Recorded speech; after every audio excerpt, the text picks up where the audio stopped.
cha-cha time. I'm with you. Smooth. Yeah.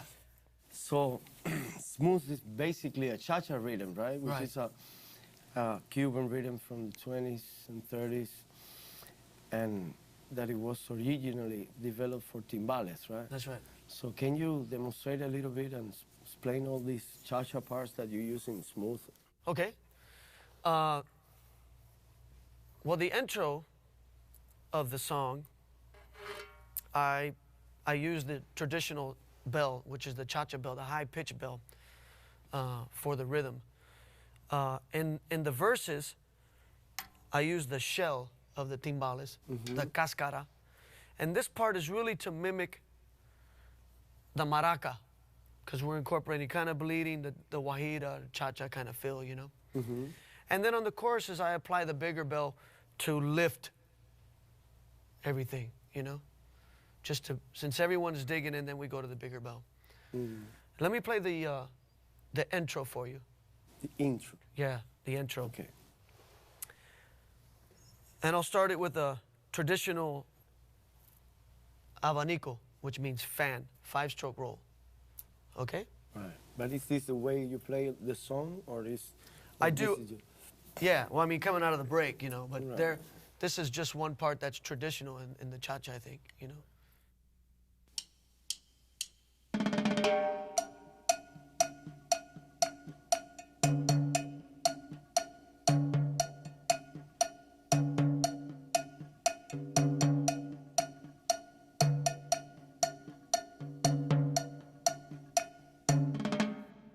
Okay?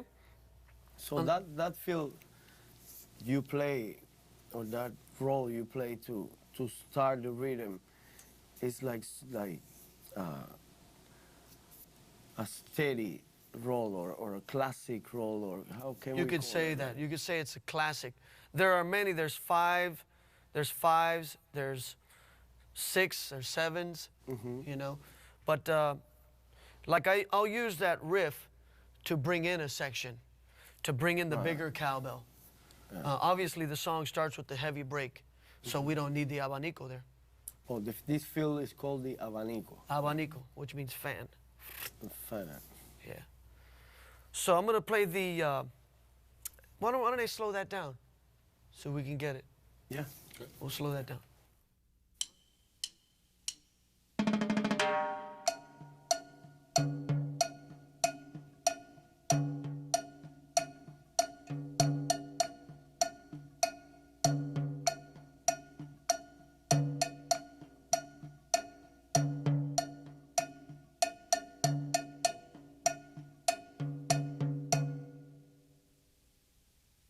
And I'll go ahead and I'll play what I play on the verses, on the shell or the cáscara of the timbal. Okay?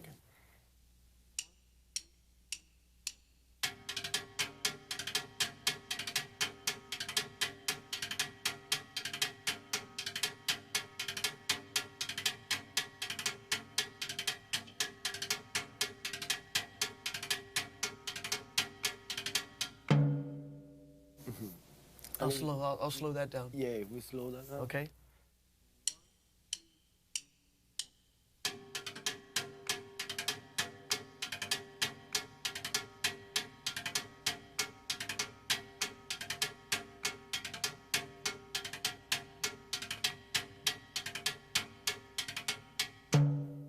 Let me ask you a question, Carl, because having the chance to play with you, I had noticed that you have a great sound on the shell of the timbales, and it's sort of a difficult thing to see on today's players, especially on young players.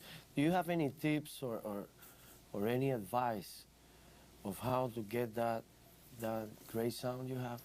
I think for the young listener, Negro, that you have to have the passion for this sound. This is on top of all the bells and on the skin and everything, the shell, I like to look at it as a separate instrument. So it's very important to where when you play, you have to have the passion to get the sound out of the shell. And growing up and listening to Tito Puente, Tito Rodriguez. Those guys had such a great sound Right. on the cascara that I just felt that they had full control of their instrument. So that's always been a passion of mine to get that sound, you know, and I worked on it for a long time, you know. And it's true, some of the young cats, they don't really take that serious, but it's an important part of today's music. And what's happening in the rock and roll, or what we're doing, whatever kind of music we're doing, I don't get a chance to play the cascara too much. But it was Carlos that brought it to my attention and said, hey, you know what? Play the cascara. And it really works for the track, you know, along with the hi-hat, you know. It's really cool. It really helps the swing. Yeah, it helps the swing. So it's also like a maraca. Yeah, pretty much, you know. Really, I just think when you're going to approach, there's many ways that you can approach the cascara. Right. You can use, like, I mean, this is my stick that I designed here, but I think of this as the tip of my stick, you know, because I use 90% of the time, I'm using this side of the stick.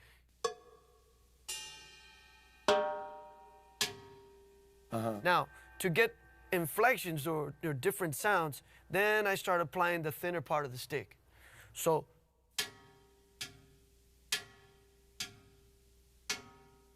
Right. You create different sound exactly. levels or different sound colors. Yeah. So for instance, on the part of the stick that you hit with. right. For instance, on the cascara part, or the shell part that I'm playing, my right hand is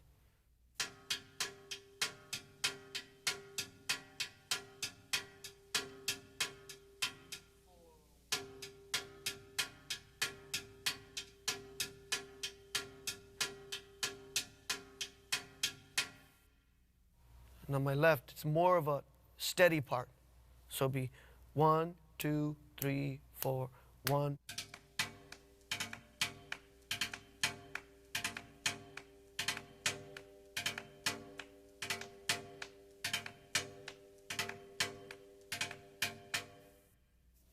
And both together, can you play Sure. both together?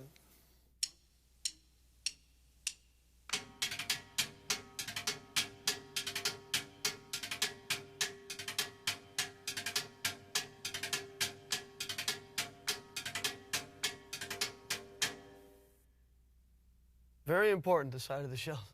I appreciate you noticing that. Really do. Thank you.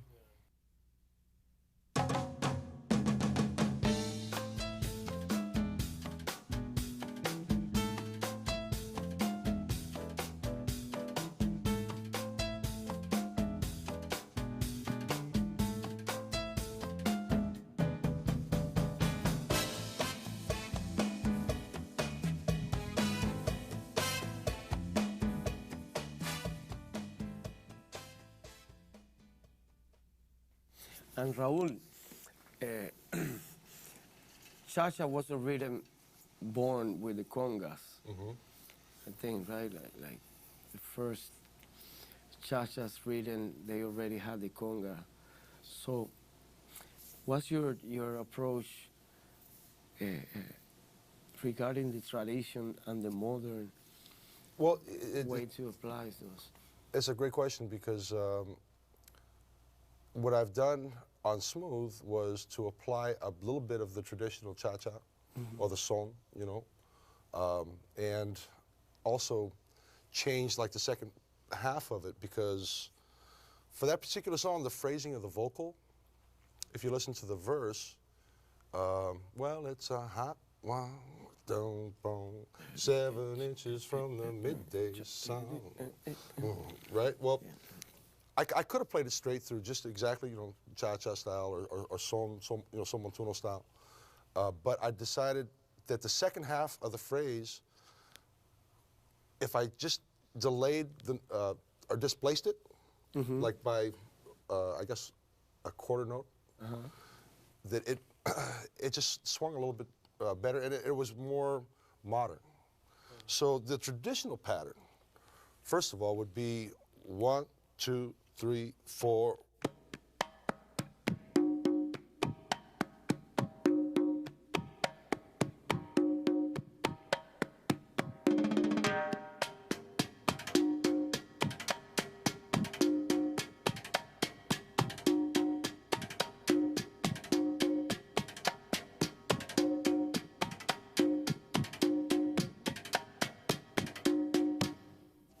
this will be like the traditional way of playing the cha-cha, exactly. which you guys used to, and then modify. Yeah, the way I modified it was to change the second half of the measure. So the first time through, it's exactly like the cha-cha. So it would be 1, 2, 3, 4.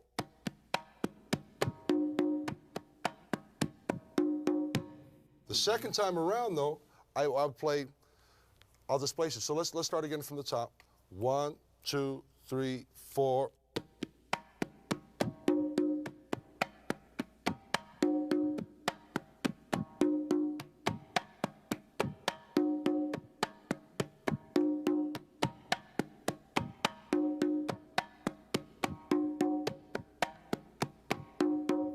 Right. And something that I do that's kind of unique to me also is the fact that I don't always play the tumbao on this high drum. It just so happens that traditionally it should be played on this drum here, the tone. I'm talking about the intonation. So I'll play the slap on this drum and the open tones over here. So let me demonstrate how I do that. 1, 2, 3, 4.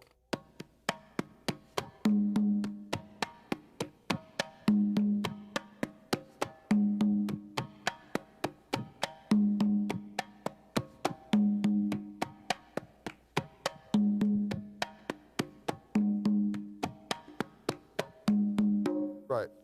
So if you listen to the verse and listen to how the vocals are phrased, it fits perfectly with that phrasing. And it gives it something a little new and different. And then on the chorus section, I play pretty much a straight type of cha-cha or guajira style, you know. Maybe I'll demonstrate that. 1, 2, 3, 4.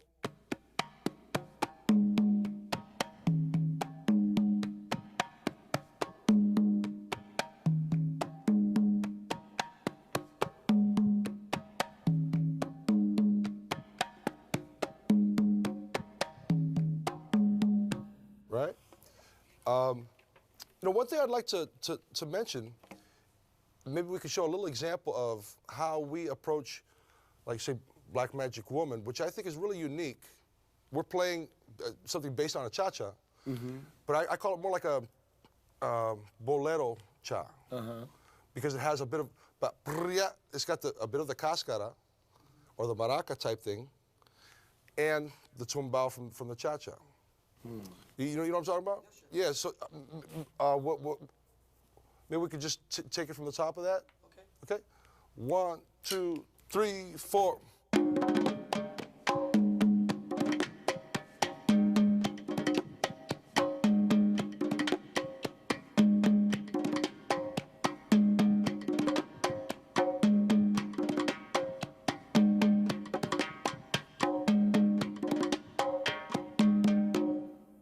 And that gives it a whole other element, you know?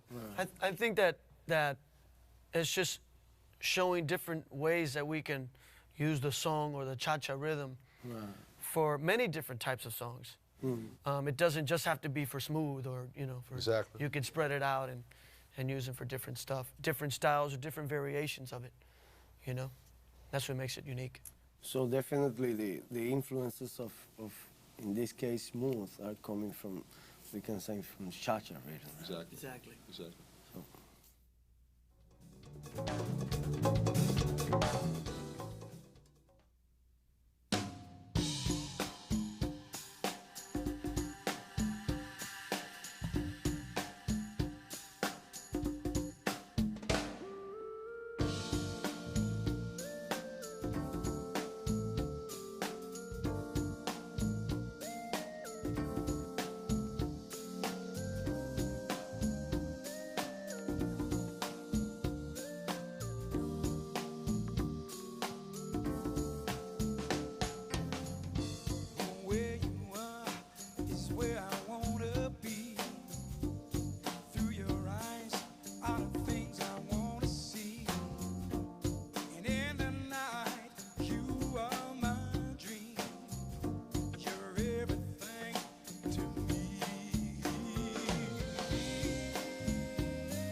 dancing in the moonlight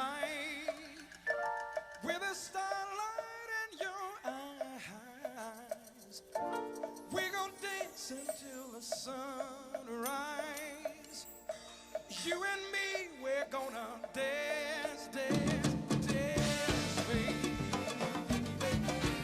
Oh, yeah.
So the three of us, we us three have something in common, right? And it's the love of our lives, right? Exactly. Music, right? Yes. So in this tune called Love of My Life, you guys have a hybrid of many different rhythms in Mozambique, and you sometimes you play just a tambourine on a half time, which it makes seems meaningless, or it may seems like you're playing so little, but at the same time, it confirmed the theory that less is more, Exactly. right? Because it's really groovy, just this single beat that you're playing, Right. right? Like, how you guys put all this together? How? Well, in the studio, Carter Buford played the drum track, and yeah, but just this the stuff that he just was playing, man, was just so big, you know, and just It's like hi-hat funk, parts. a Yeah, funk, yeah, it was right. just the whole thing that the way I approached it. I just came, you know, and said, well, what would complement percussive in the small percussively? What would complement that, you know? So I just came up with the upbeats on the tambourine, you know, and I put some inflection on the bongo, you know. Right. So you play the tambourine on 2 and 4, right? I played on the upbeats, Yeah, the ups. on the upbeats. One So it'd and be like two and- 1, 2, 3, 4.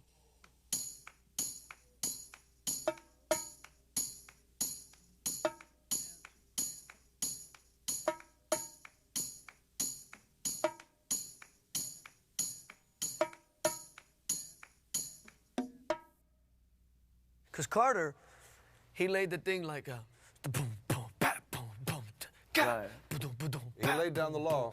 pat.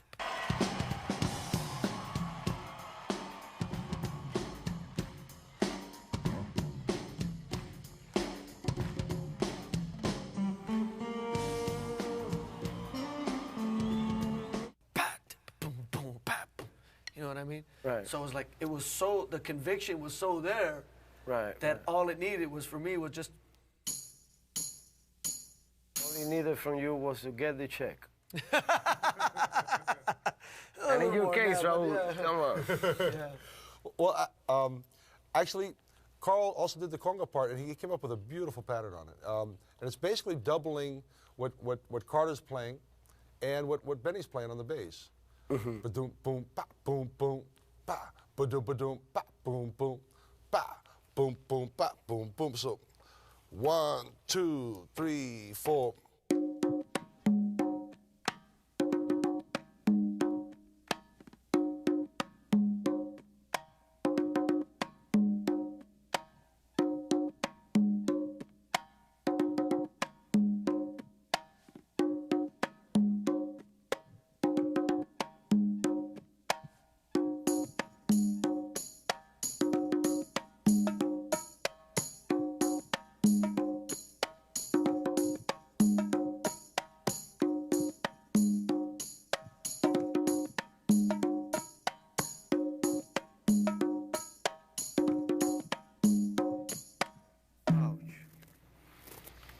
fun. It was really fun doing that track with Dave Matthews. It was great. Yeah, sounds great. Yeah.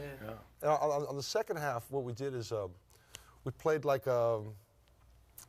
it's based off like the New York style Mozambique. It's not the real traditional Cuban Mozambique, but it works perfectly there, I think.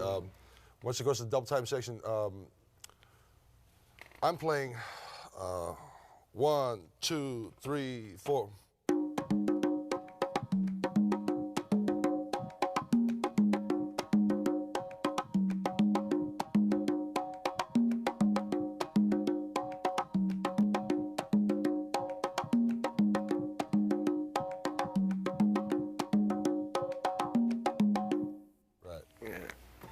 Maybe you could slow that down, Ralph, for Yeah, the listeners. Yeah. Let's do that. 1, 2, 3, 4.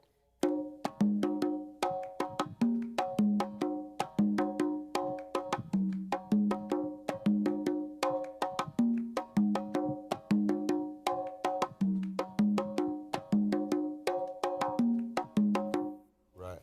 That's cool. Carlos had me play that part. You know, Carlos, He has big ears. yeah, great he ears. has really, really big ears, man. And he, you know, I said, well, how can I approach the double time section? He said, play a Mozambique. So, okay. So I played the part. No, take out that one beat over here. And he adjusted it to where. Modified. Yeah, he modified the part to really what it worked with what Carter was doing. Then when it came to my part, I thought, well, on the timbal, maybe I'll play the New York style Mozambique too. But he said, no. Play the 2-3 cascara pattern on the cowbell to create tension. That will be, can you demonstrate it? Sure. 2-3, you're referring to the clave, Right. 2-3 clave. the direction of the clave. That's right. Right.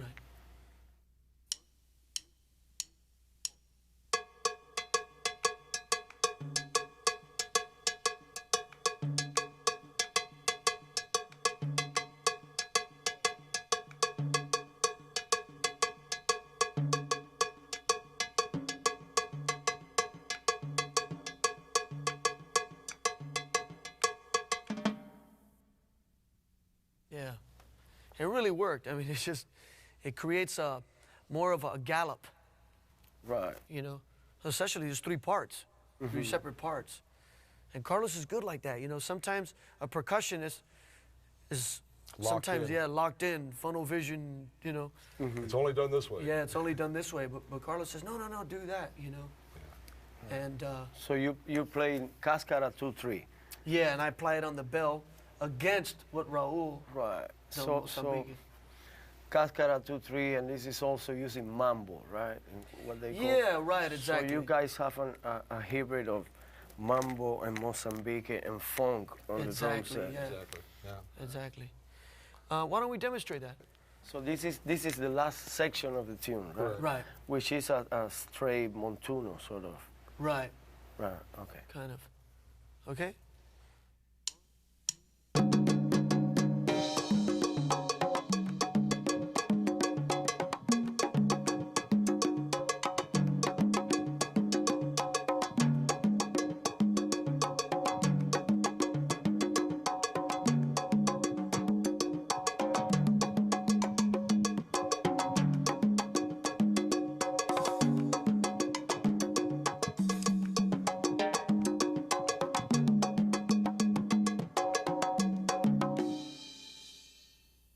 Yeah, that's really swinging. Should we break it down like real slow, the two of us? I get, together. Maybe, but it's great because I feel that sometimes these kind of rhythms are very easy for people to play very fast. That's But right. then when these rhythms are slow, That's right. I notice that Takes on a whole it's different hard to personality. swing the groove more That's right. as slowest. I think that's because there's more space between the notes. Right. The slower it is, the faster is less time. You know, so you Right. can get away with certain stuff. That's why it's important for all the young listeners and the young students to really practice very slow, Right. to really hear what's going on and the pattern, and you'll be able to defy which part or which beat comes after, you know, because all the beats are not even. Maybe one is on the one or anticipated. So if you practice that slow, you'll be able to. And each beat begins to take on a character of itself. On its own. Right. They don't become beats anymore. That one beat is an entire song within the rhythmic world, you know? And I think through your playing, you've proven that time and time, you know what I mean? So you will definitely recommend to anybody that will have your speed, you will recommend to play very slow. Well, if you know how to play slow, speed will come, because then you'll be able to hear it at any tempo. Yeah, I find when you play real slow, you have to be more accurate, you know, and you also have to you think faster on the slow songs and think slower on the fast songs. You know, if that makes any sense at all. In other words, you know, and you're thinking of all the 16ths in between, so that's what makes it more accurate, more on time. So, yeah, it's hard to play slow. Right. You make a mistake when you're playing slow, everybody sees it. If you make a mistake when you play real fast, it goes by so fast that people don't notice. Right. Yeah. So yeah, it's much more difficult to play slow, and it's real important that everybody learn to play slow. Let's try the groove slow. Okay. With no mistakes. Woo! Let's try it. We'll just come right in, okay?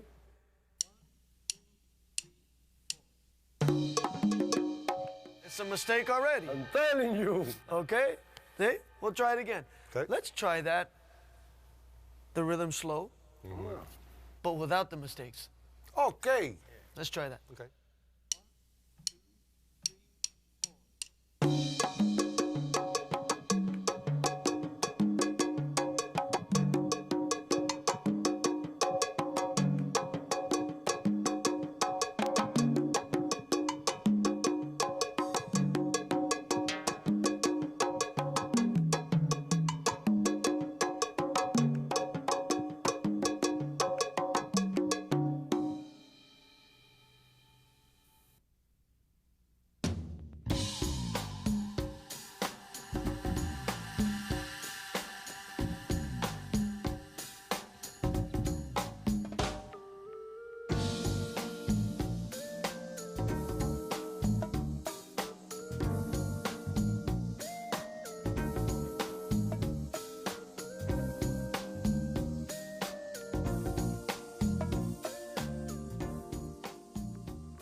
Maria, and in Maria Lino, you play different rhythms for each section of the tune, right? And I understand in the first part you played like the martillo, which is one of the most, we can call it popular bongo rhythms. So Yeah. Can you talk a little bit about? Sure. Like you said, I mean, it is one of the popular bongo rhythms, traditionally played on with your hands. The word Mine? martillo. Yours. Oh no, my hands. Yeah. Yours. But the martillo, the word means hammer. So like I said, you play with your hands, but I played it on stick to give it another effect. I played with the sticks, you know. And I'll show you the part here.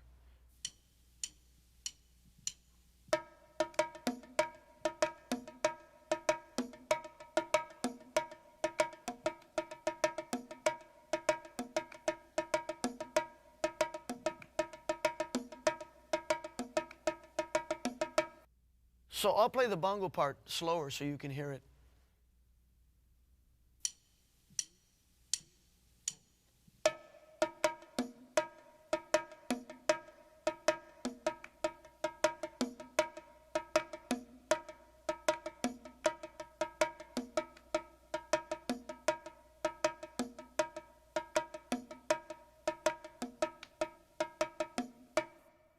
Okay.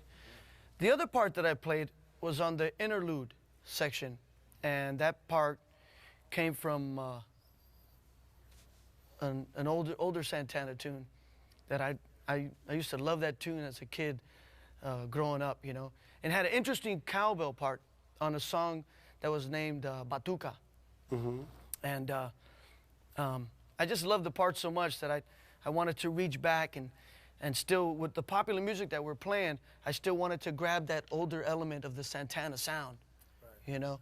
So that was, I put that, I'm going to show you my rendition of it, okay? And we'll put it in the...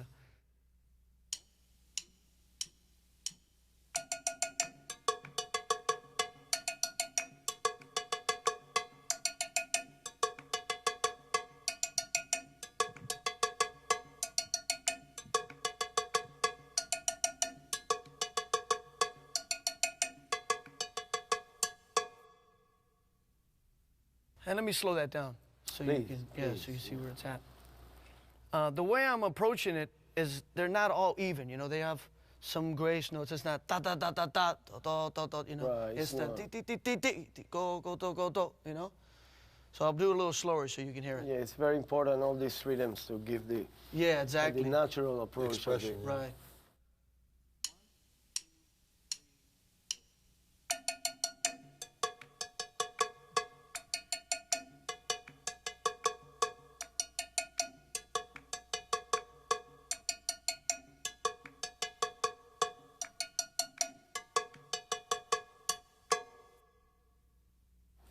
So these are the basic two. The basic two parts that we play on Right. the song.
Oh, in my case, I'm playing 4 different parts.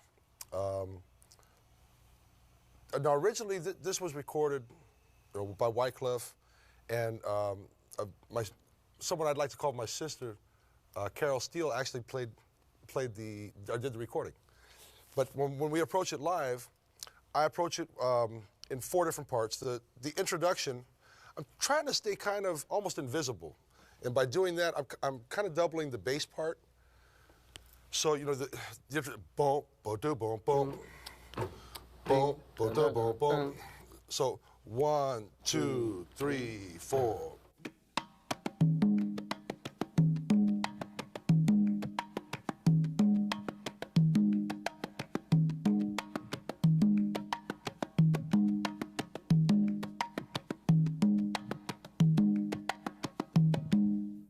And slow, 1, 2, 3, 4.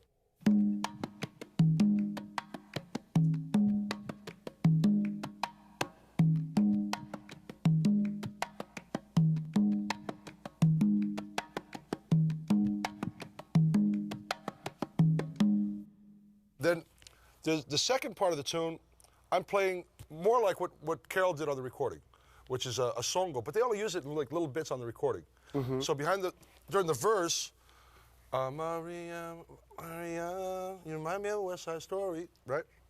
With that going on, it would be 1, 2, 3, 4.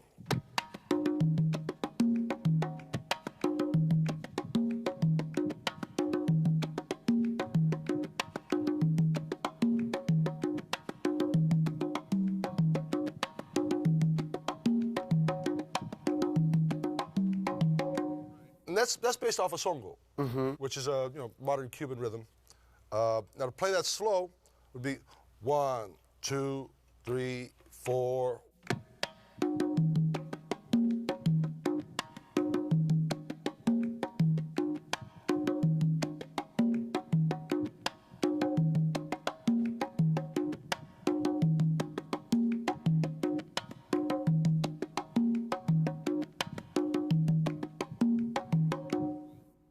So the third section that I approach is the interlude section that Carl was touching on, Right. where he's playing that cowbell pattern, diggy diggy dig, go diggy diggy dig, go diggy diggy dig, go diggy diggy dig, the batuka part.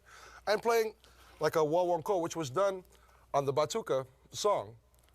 So I approach it in that same manner. 1, 2, 3, 4.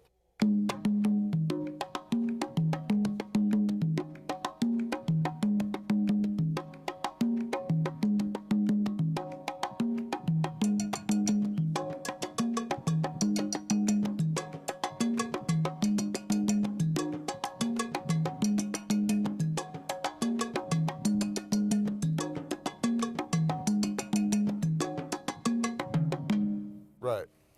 And the final section is what I'm calling the chorus section, which is Ahora vengo, mamachola, mamachola. Ahora vengo, mamachola. And Carlos asked me to play that same part that I played in Yaleo, which is cha-cha, oba, olofun, right? So, ahora vengo, mamachola, mamachola. Ahora vengo, mamachola. 3, 4.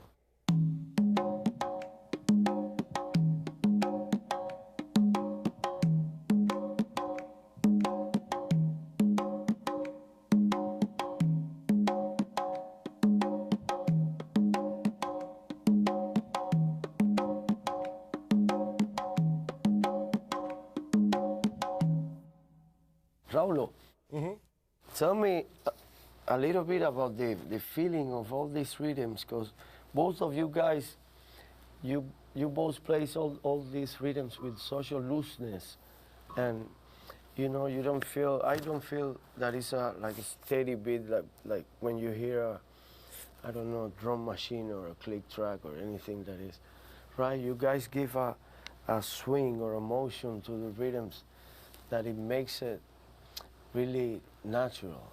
Well, I think I've learned a lot of this from, Carl and I playing together. I've learned from Carl that, we really have to approach each rhythm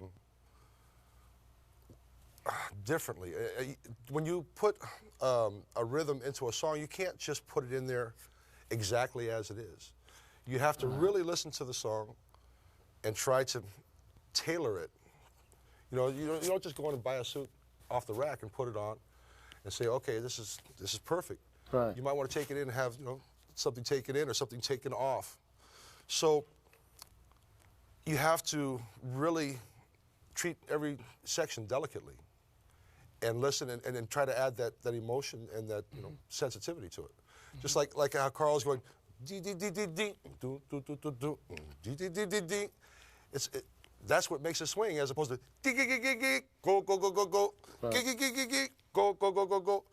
So by using dynamics and also the feel, sometimes part of the rhythm could be on top, and then the second half of the measure might be a little bit behind. I think we kind of approach that with batuka. I think that's one good example of how we put it into Maria Maria. I don't know, that's how I look at it. How about you, Carl? No, definitely. I think we all count a song, or whoever counts a song off is just so that we all come in at the same time.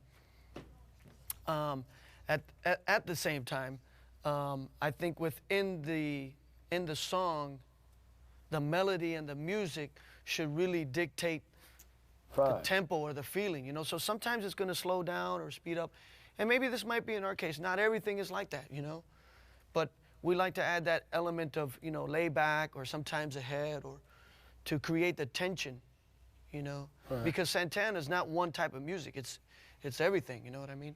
So we have to be sensitive enough. Like let's play the verse part, the martillo, and the songo part, Okay. and we'll see how that works together. Okay? Okay. We'll do it at tempo, and then we'll slow that down. That's the Maria Maria section, right? Right. Okay. Verse section. Okay.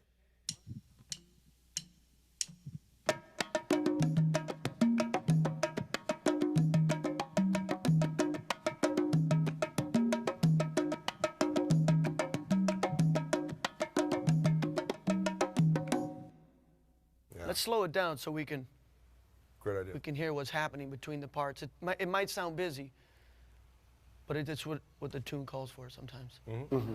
So we'll try it slow.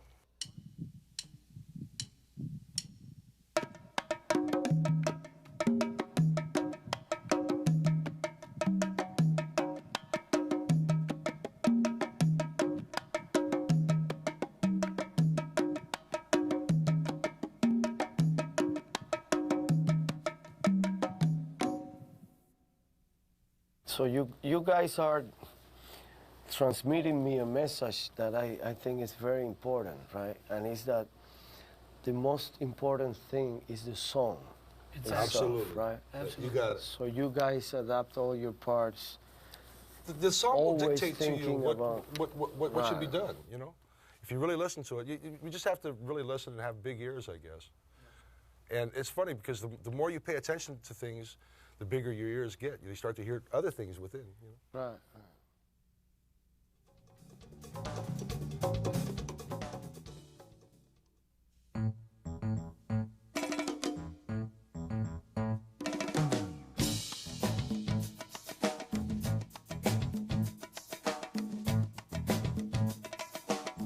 Oh, Maria, Maria. She remind me of a West Side Story. Growing up in Spanish Harlem. Living a life just like a movie star. Oh, Maria, Maria. Fell in love in East LA. To the sounds of a guitar, yeah, yeah, yeah. Played by Carlos Santana.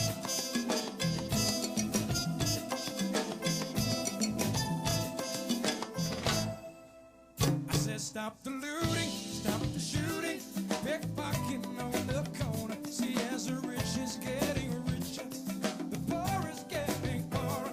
Maria, Maria on the corner, figuring out ways to make it better. And in my mailbox, there's an eviction letter. Somebody just said, see you later.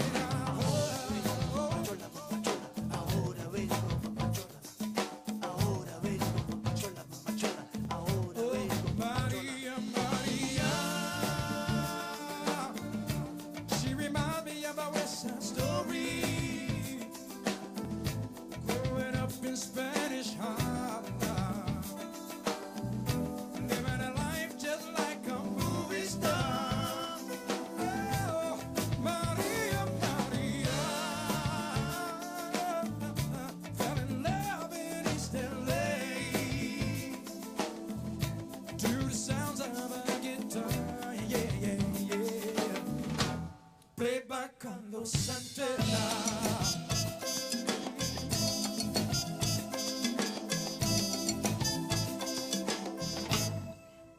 I said, La Favela, Los Colores, the streets are getting hotter. There's no water to put out the fire. Mi canto era esperanza. Maria, Maria on the corner, figuring out ways to make it better. Then I look up in the sky, hoping our days of paradise.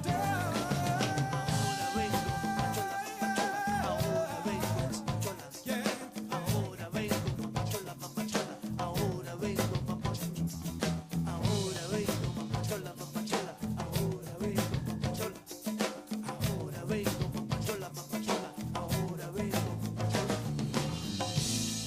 Maria, you know you're my lover.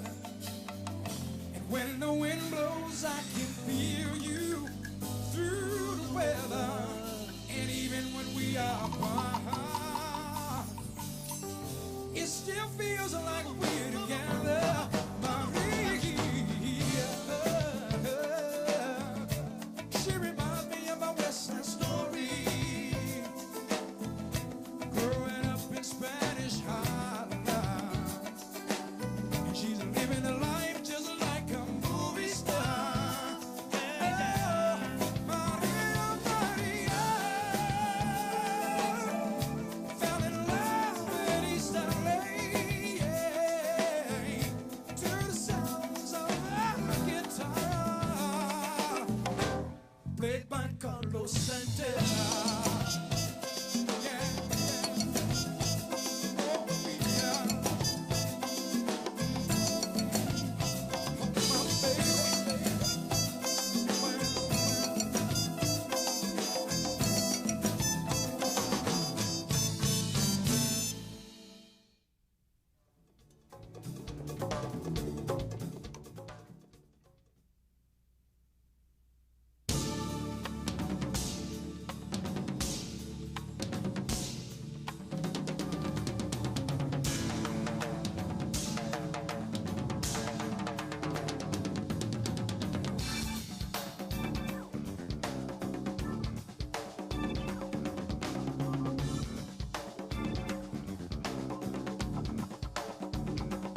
recording with you guys the tune Days of Celebration, just to give you a point of reference to then explain your parts. I felt that the tune have a very big African influence on like we can say, the 6/8 side of the rhythm.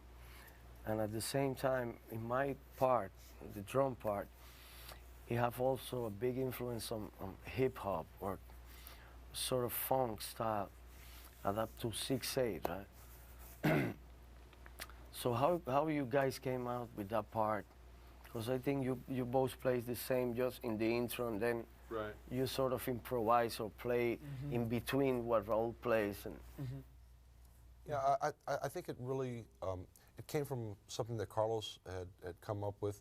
I remember the day too, it was, we were in Perth, Australia, and he said, hey man, play this part.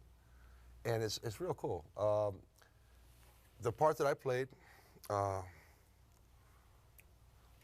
2, 3, 4.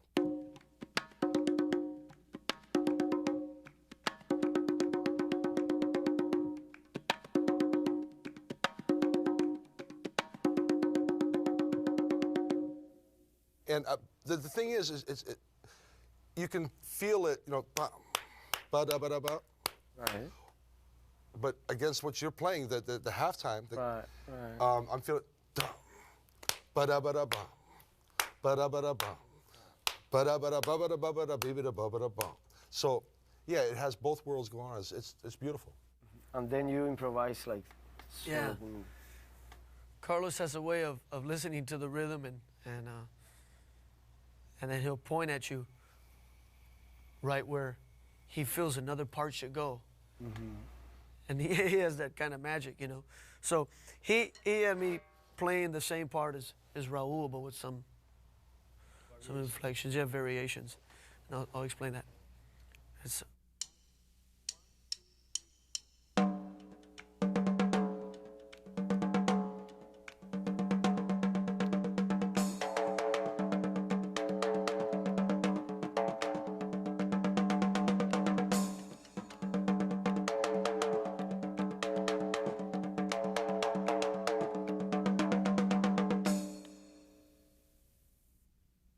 and then at the, let's call it the outro or the coda, right, where the three of us are trading.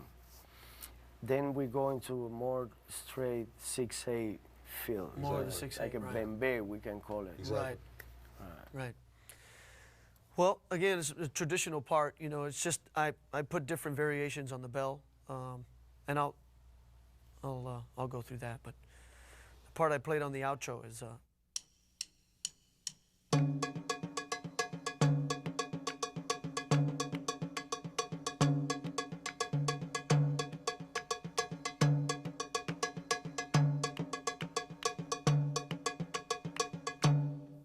Let me slow it down a little bit Yeah. so we can hear where it's at. That would be great. It's important to understand the triple feel Exactly. of this 6/8 rhythms, right? Right.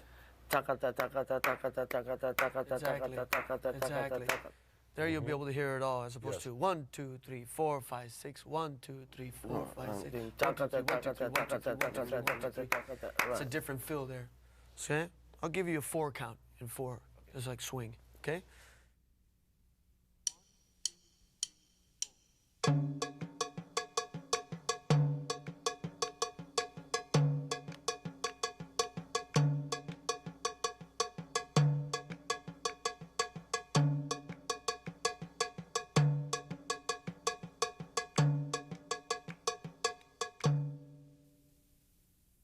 What happens here is we're going into more traditional, like bembes, and it brings everything in a line to where it has an incredible energy.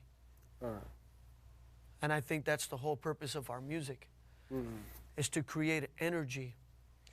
Not everybody is musically inclined, but everyone understands energy and vibe. Right. And I think through our music. And also, speaking of vibe, you played an amazing drum track on Thank this you. song. Thank you And, very much. Thank and you. we no, Yeah. You're the man. yeah, we appreciate what you've done for us. The track is just absolutely swinging between Benny, the bass player, and Horacio, and it really made our part a lot easier to play. Exactly. You know, and then with Carlos's long melodies, you know, it just created a vibe, man, and an energy at the same time. It's a pleasure to play the song Right. I hear you. and to have like really It's a lot of fun. You know, Yeah. on that song, yeah, we have all the pop tunes and all that stuff, but when we come to this one, it's like, all right, here we go. We get to play now. The Cure. Yeah, the Cure. Yes. It is the Cure. You know. So talking about the Cure, Yeah. we all play solos at the end of the song, right? Yeah. We all trade. Yeah.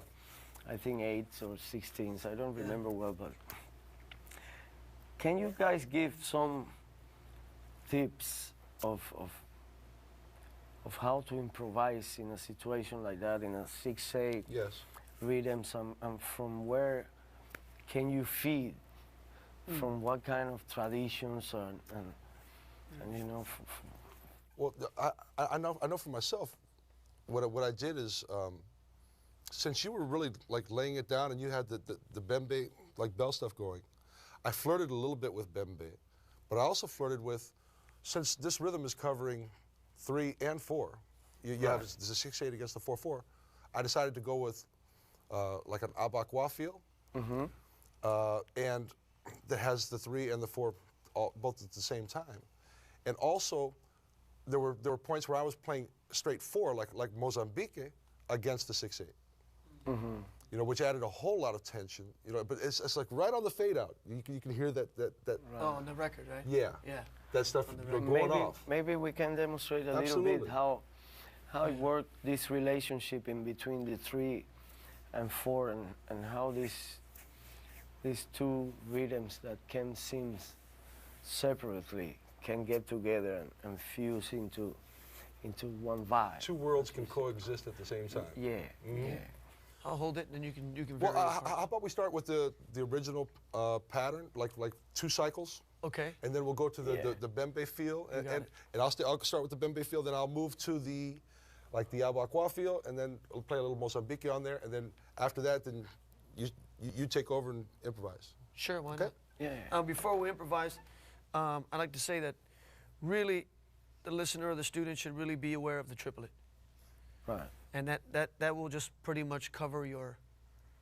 Right, your, so we can say that the triplet field is really the main Yeah, pulse. right. Exactly. Right. Right. So we can use elements from 4/4 That's right. and And throw 6/8. ideas, Right. but what determines the motion of the tune Right. is really the triplet. This triplet. Exactly. field. Yeah, the triplet is the Exactly. common thread that goes through both. Right. Right. Okay, we'll try that. 2 cycles of it.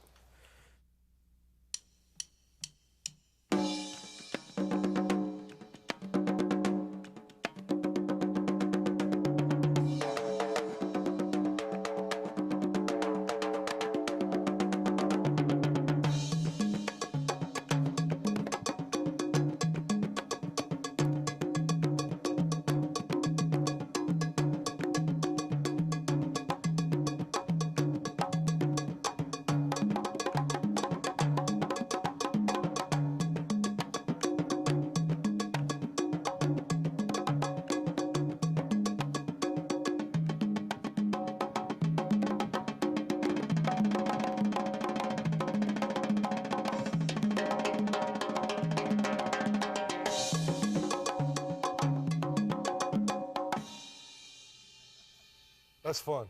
That's a lot of fun. Yeah, you can incorporate, if you hear the triplet, 1, 2, 3, 4, 1, 2, and 3, you hear the 4, Swiss 5, flam 6. after that, and you displace the Swiss flam if you want.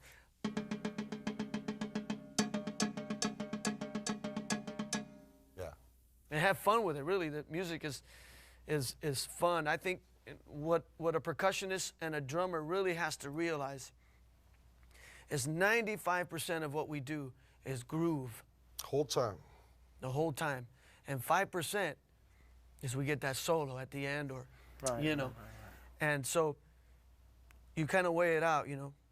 Study the groove, you know, and then you get to the solo thing. And when you take that 5%, really visit yourself. Right. You don't have to study the solo, because really in a solo, there's no wrong notes. The solo means by yourself. And then you'll learn feeling, you'll learn vocabulary, conversation, you'll learn how to play melodies within your percussive instrument. And through that, you'll have a voice, you know.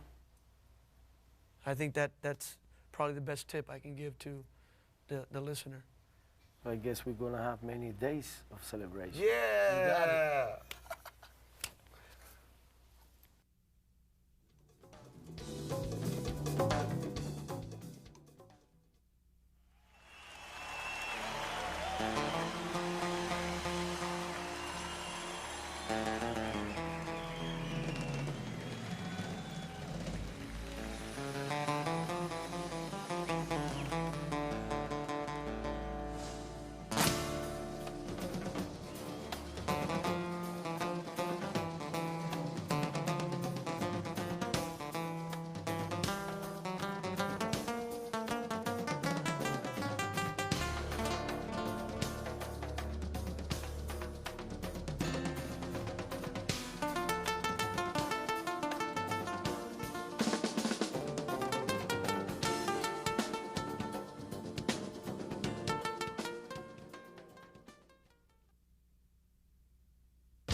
Thank you, hum. Thank you, hummy. Yeah, we're rolling. Hey, Raul, have you seen my sticks? No?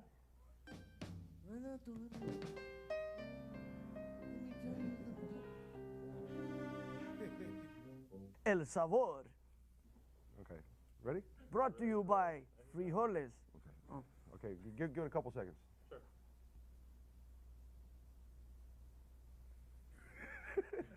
God, I had a stupid look on my face, didn't I? You were supposed to say that. Oh. Hi, we're the Santana guys, and we're here to let you know that we use Shure microphones. Raul, could you tell me why you like Shure microphones? They're the best microphones in the world. Really?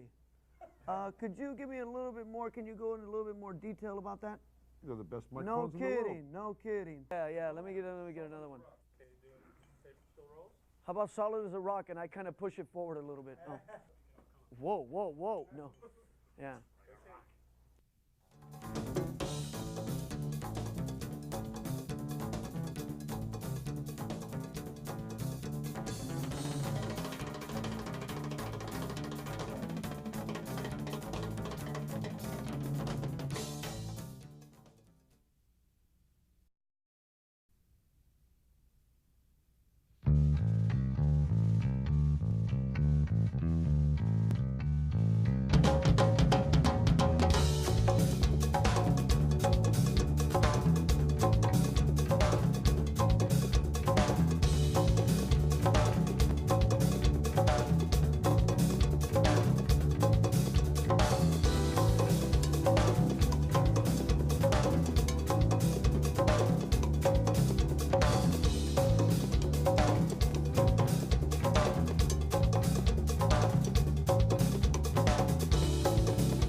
Maria, Maria.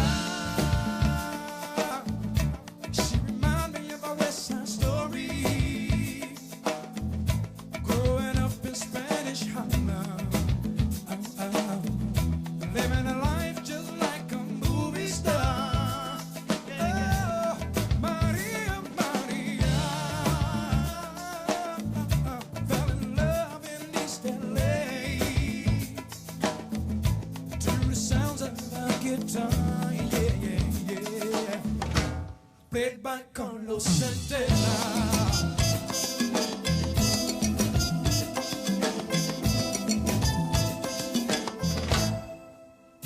Stop the looting, stop the shooting, pickpocketing on the corner. See, as the rich is getting richer, the poor is getting poorer. Santa Maria on the corner, figuring out ways to make it better. And in my mailbox, there's an eviction letter. Somebody just said, see you later. Ahora vengo, papachola. Ahora vengo, papachola, papachola. Ahora vengo, Maria. She reminds me of a West Side Story. Growing up in Spanish Harlem, living a life just like a movie star. Oh, Maria, Maria. Fell in love in East LA to the sounds of a guitar. Yeah, yeah, yeah. Played by Carlos Santana.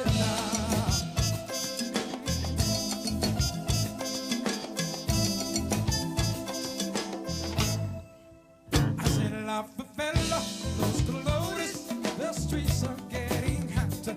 There's no water to put out the fire. Mi canto era esperanza. Santa Maria on the corner, figuring out ways to make it better. And I look up in the sky, hoping our days of paradise. Ahora vengo, papachola, ahora vengo, papachola. Yeah. Ahora vengo, papachola, papachola. Ahora vengo, papachola. Ahora vengo, papachola, papachola. Ahora vengo, papachola. Ahora vengo, papachola, papachola. Ahora vengo, papachola. Maria, you know you're my lover. And when the wind blows, I can feel you through the weather. And even when we are apart, it still feels like we're together. Maria, she reminds me of my West Side Story. Growing up in Spanish Harlem, and she's living a life just like a movie star. Oh, Maria, Maria. Fell in love in East LA, yeah, to the sounds of a guitar. Played by Carlos Santana.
You and me, we're gonna dance, dance, dance, baby. Oh, yeah. Come on.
Raul and Karl, they learn very well from Patato, Mongo, Francisco, Armando. You know, these people play.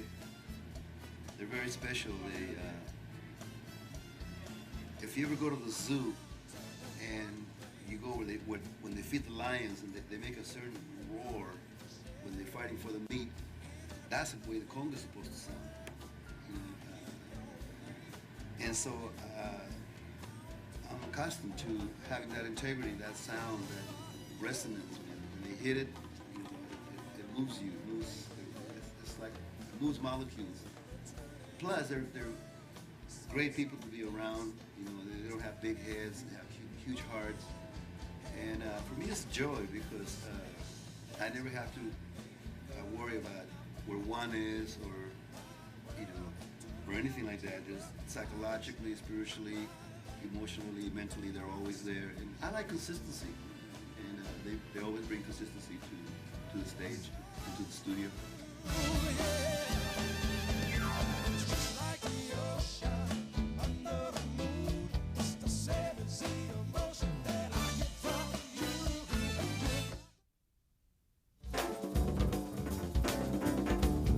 We came out in 67, 68, and when everybody was playing blues, you know, Cream and Jimi Hendrix and Sly, you know, we came out with our stuff. Next thing we know, the Rolling Stones in Chicago, everybody had congas and timbales all of a sudden, you know, but we were first. Well, before us, it was like Raul Rekow, of course, and Tito Puente, but they weren't mixing the music the way we were mixing it. They were very pretty much traditional, and we were, other than Raul Rekow, because he was playing already with Grant Green and Kenny Burrell, but we brought something different to it, you know, and Motown was doing it, also we had congas, but they just didn't, you know, the way we did it, and we continued to do it, is we just combined it, Olatunji and Miles and B.B. King, you know, we made this new baby, and that's what our sound is. It's really African music, so we play. Come on, come on. Freedom. Talk about freedom. Yeah, yeah, yeah. This is a time for redemption.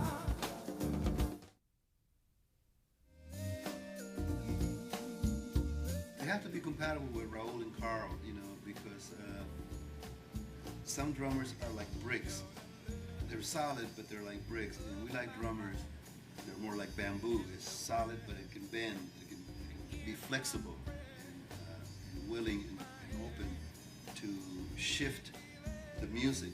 It doesn't mean rushing or slowing down. It's just, you know, like a woman. It has to have contour, you know. We don't like things to be flat.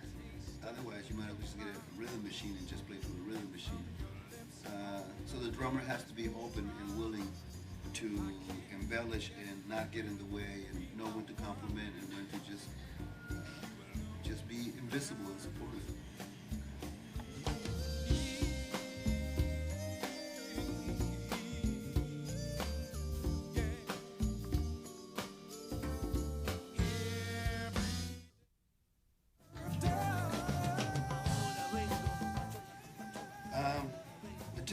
should be like this.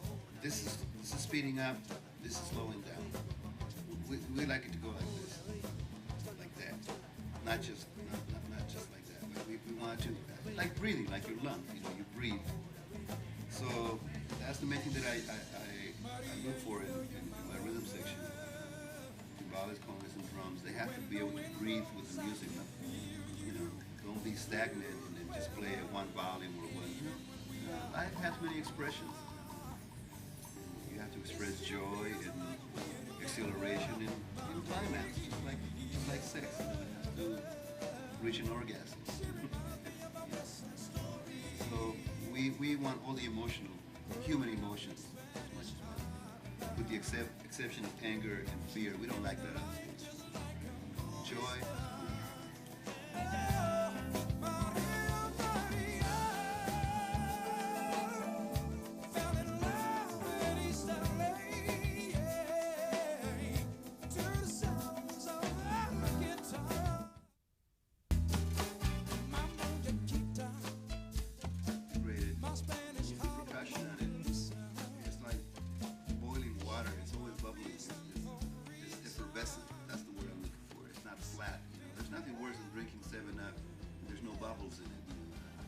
Percussion to me is the bubbles, you know, it keeps things percolating. Yeah, my world to lift you up, I would change my life to better suit your mood.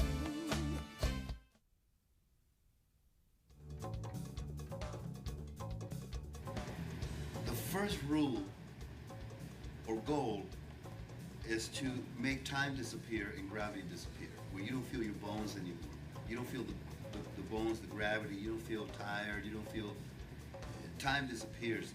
You know, the set feels like it's 2-hour set feels like 15 seconds, and that's when you know that all of us collectively reached ecstasy together.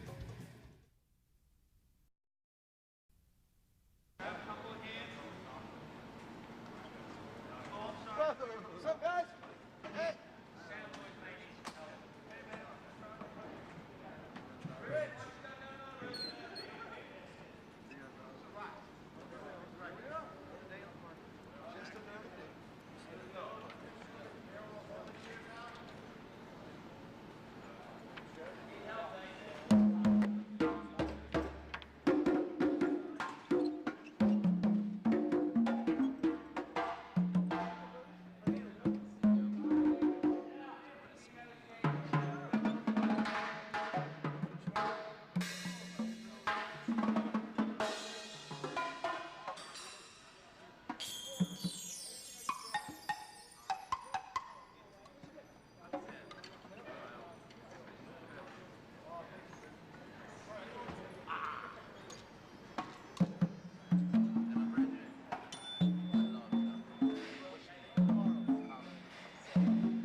Everything's in check.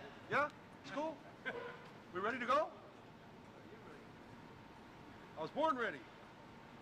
Uh-oh, my phone's ringing. My phone's ringing. Yeah, hello? Yeah, okay, well, catch us on the next video. Hey, it's you. How you doing, man?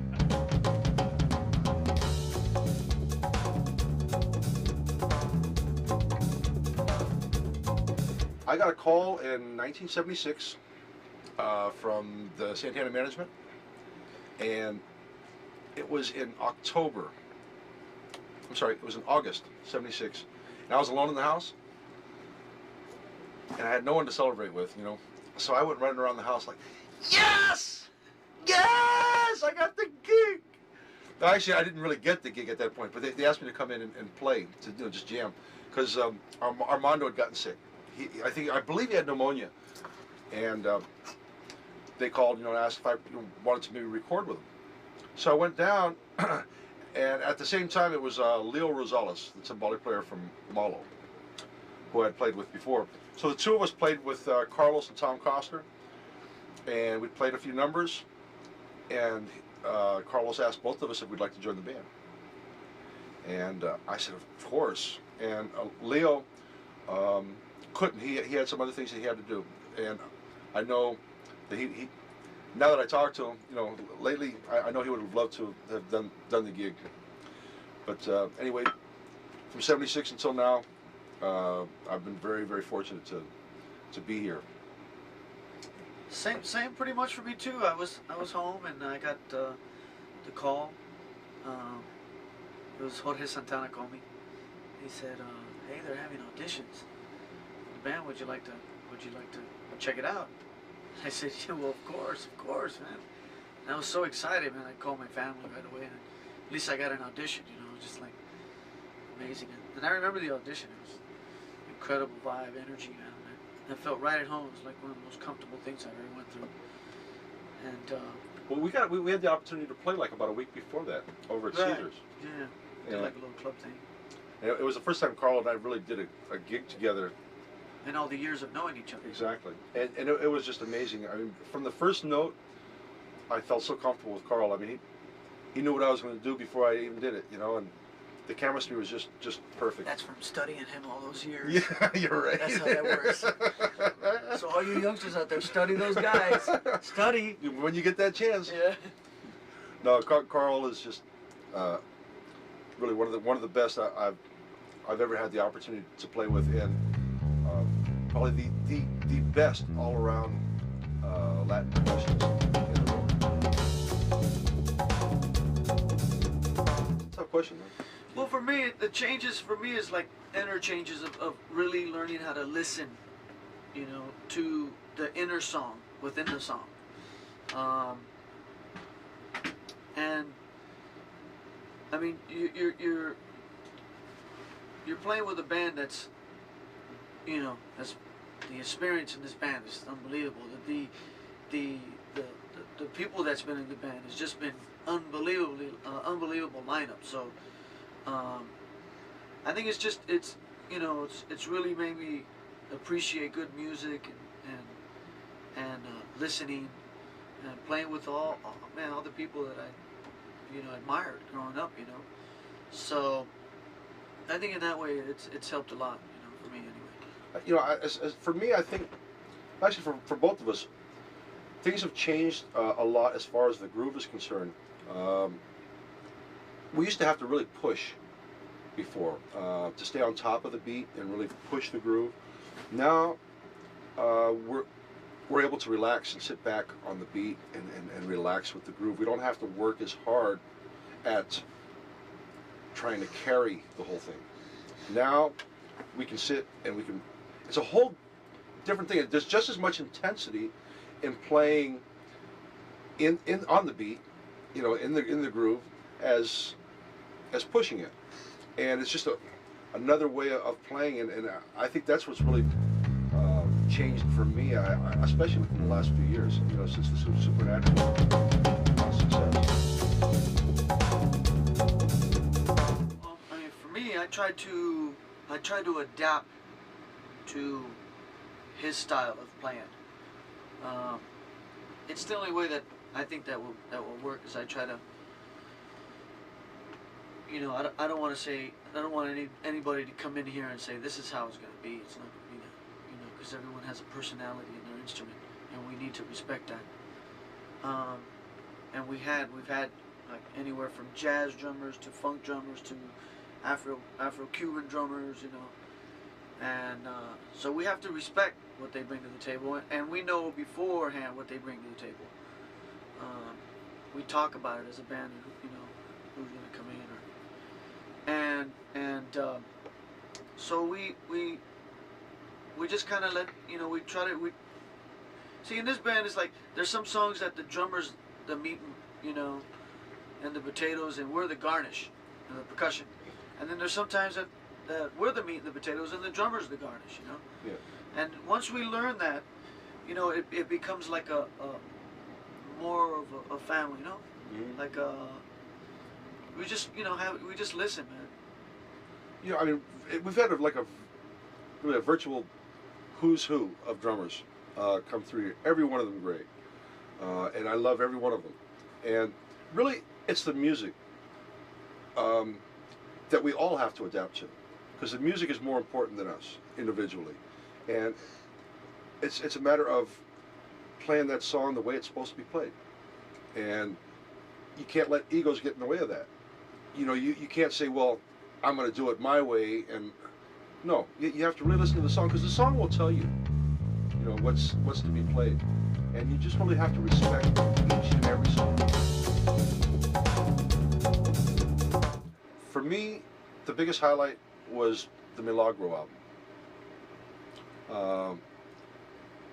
Just because of the fact that we really had a lot of artistic license.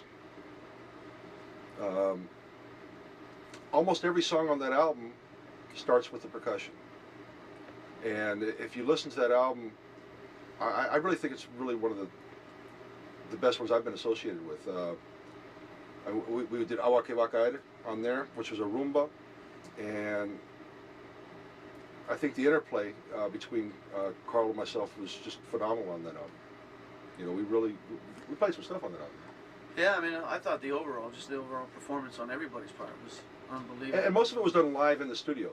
As a matter of fact, what they did is they set up like different booths within the studio, because I had mentioned before, I said, listen, we need to capture that live thing, because that's what Santana's known for, is, you know, that's what brings people to the concerts, even though we don't have an album out or a hit song.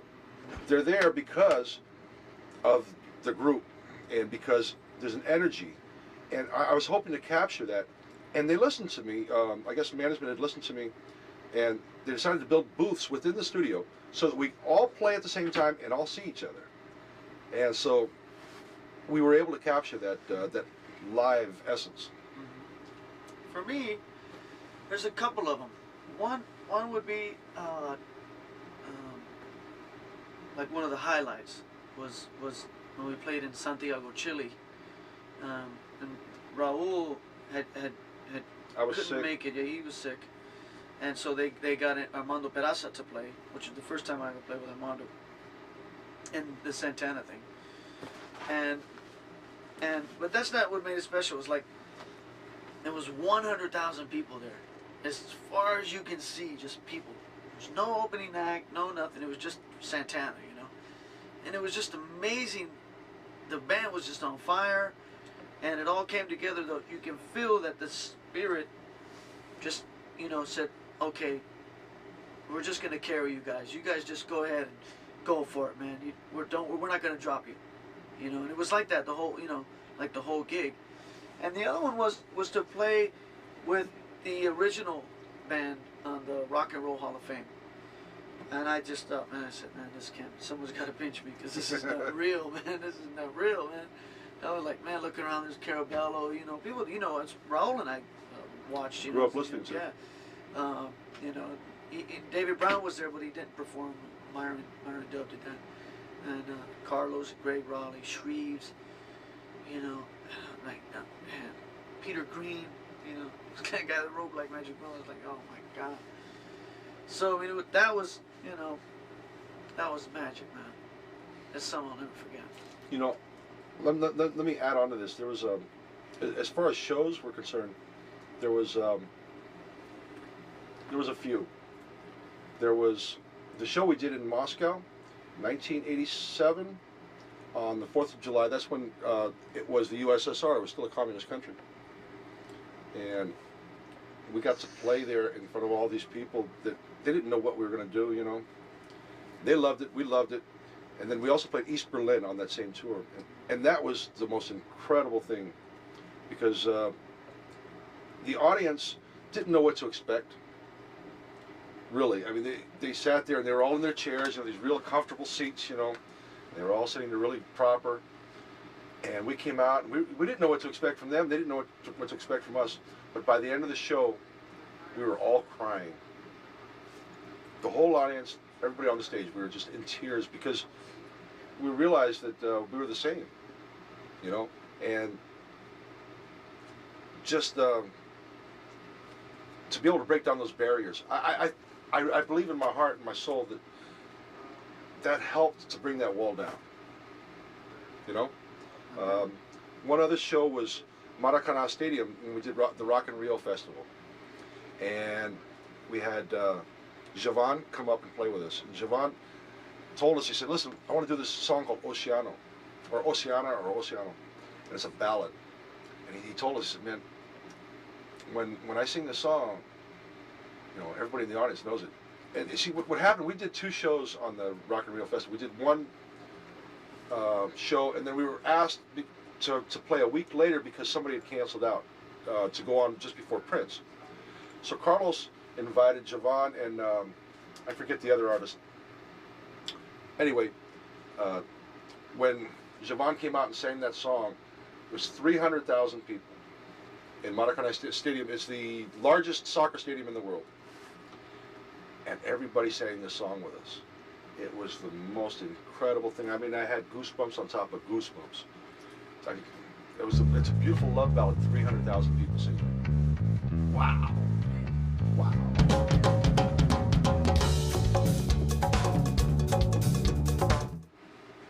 Well, I mean, you know, it's a dream for everybody, you know. I mean, I would say study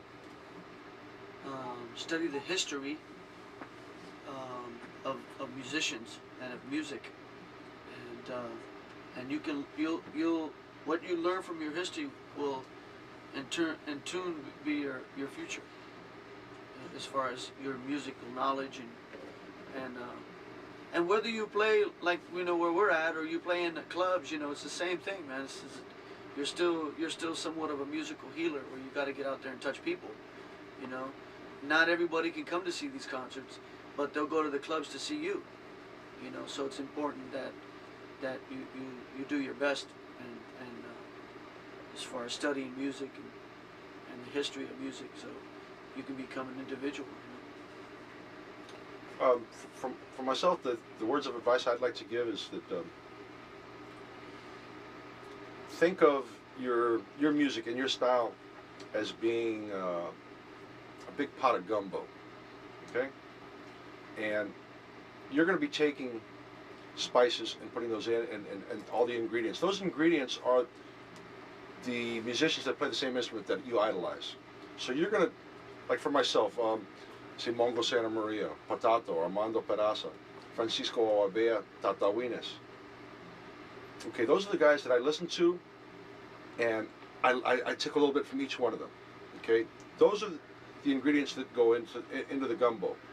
But whenever you make a gumbo or a good soup, you have to start with a good stock. Okay, and that might be a fish head or it might be a pork bone.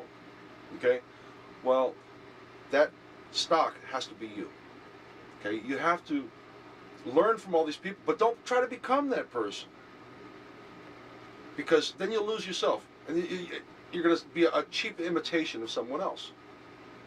You have to start with yourself and never forget that you have to develop something that's yourself and try to find your own voice, your own sound. And if you can accomplish that, you're way ahead of the rest of them.